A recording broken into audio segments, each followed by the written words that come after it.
প্রাকৃতিক সৌন্দর্যের অপার লীলাভূমি বাংলাদেশ। বাংলাদেশের আনাচে কানাচে বিভিন্ন দর্শনীয় স্থান আছে, যেগুলো আমরা আপনাদের সাথে শেয়ার করার চেষ্টা করি। আজকে আমরা আপনাদের সাথে সিরাজগঞ্জ জেলায় চায়নাবাদ 3 কিংবা যেটিকে বলা হয় ক্রুজবার 3, আমরা এর সৌন্দর্য আপনাদের সাথে শেয়ার করার চেষ্টা করব।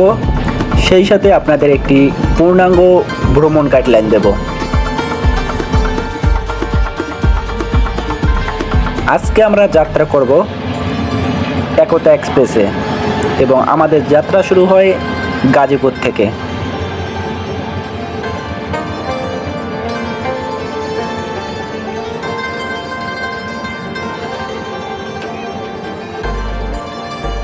মাঠ ঘাট পেরিয়ে বাংলার বুক চিরে ছুটে চলেছে আমাদের ট্রেন। বাংলার রূপ দেখে চোখ জুড়িয়ে যায়। সামনে রয়েছে যমুনা সেতু, যেটিকে অনেকে বঙ্গবন্ধু সেতু নামে চেনে। তো আমরা যমুনা সেতুতে পৌঁছে গেছি।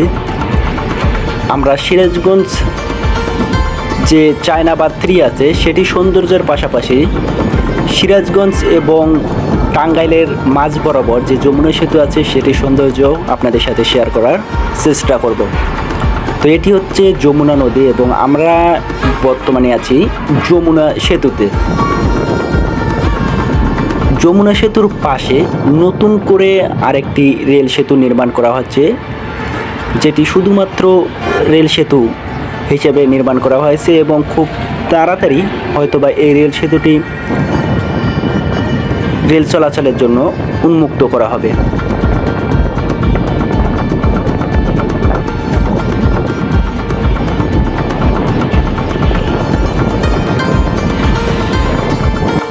আমরা এখন সেতু পার হয়েছি।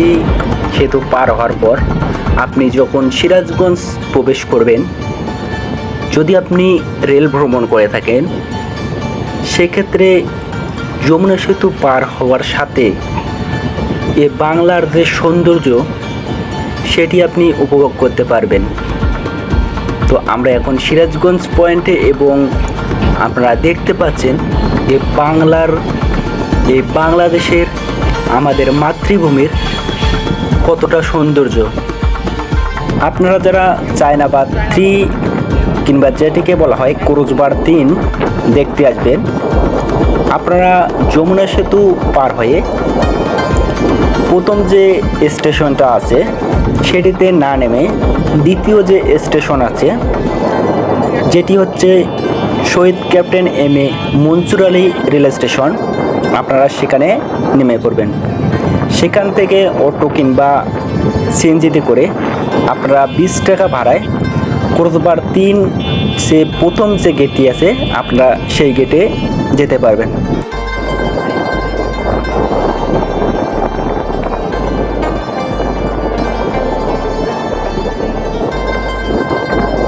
আমরা এখন ক্রুজবার 3-এর যে মেন পয়েন্টটি আছে আমরা সেটির দিকে ছুটে চলেছি।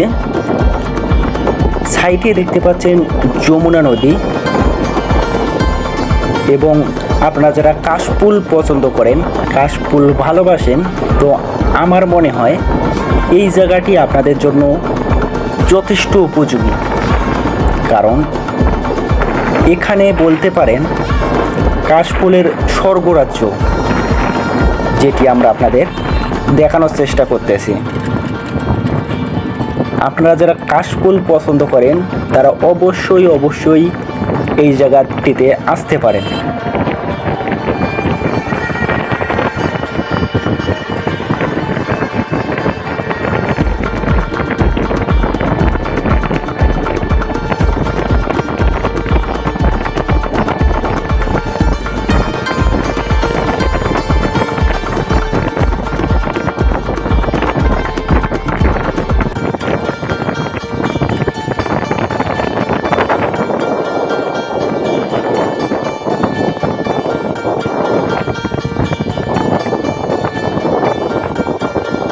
এখানে প্রচুর পরিমাণে ভিড় হয়, বিশেষ করে বিকেলবেলা। আপনারা হয়তো সেটি দেখে বুঝতে পারছেন এবং প্রচুর প্রচুর মানুষ এখানে এই দর্শনীয় স্থানটি দেখতে আসে।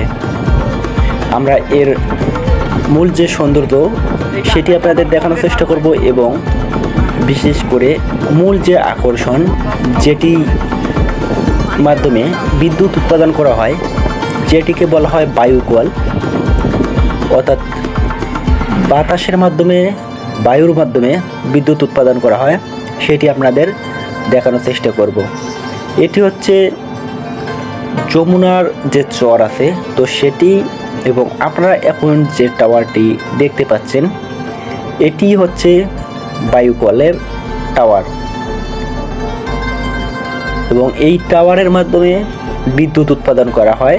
এবং আপনারা যে পাখাগুলো দেখতে পাচ্ছেন এই পাখাগুলোর মাধ্যমে মূলত বিদ্যুৎ উৎপাদন করা হয়। তবে এখন আপনারা হয়তো দেখতে পাচ্ছেন এই পাখাগুলো স্থির, কিন্তু এই পাখাগুলো যখন চলমান হয় তখন এটির মাধ্যমে বিদ্যুৎ উৎপাদন হয়। এবং এটি হচ্ছে চায়নারই একটি প্রজেক্ট, যদিও এটি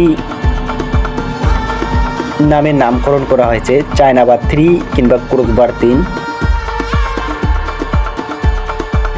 আমার পিছনে এখন যে নদীটি দেখতে পাচ্ছেন এটি হচ্ছে সেই যমুনা নদী, সিরাজগঞ্জ জেলায় যে চায়নাবাদ 3, যেটি চায়নারই প্রজেক্ট, যেখানে বায়ু থেকে বিদ্যুৎ উৎপাদন করা হয়। আমরা চায়নাবাদ 3-র সৌন্দর্য আপনাদের সাথে শেয়ার করার চেষ্টা করছি। যদি ভিডিওটি আপনাদের ভালো লেগে থাকে সেক্ষেত্রে অবশ্যই ভিডিওতে একটি লাইক করবেন এবং আপনার গুরুত্বপূর্ণ মতামত কমেন্ট করে জানাবেন। আপনি নিরাপদে থাকবেন, আপনার পরিবারকে সবসময় নিরাপদে রাখবেন। আল্লাহ হাফেজ।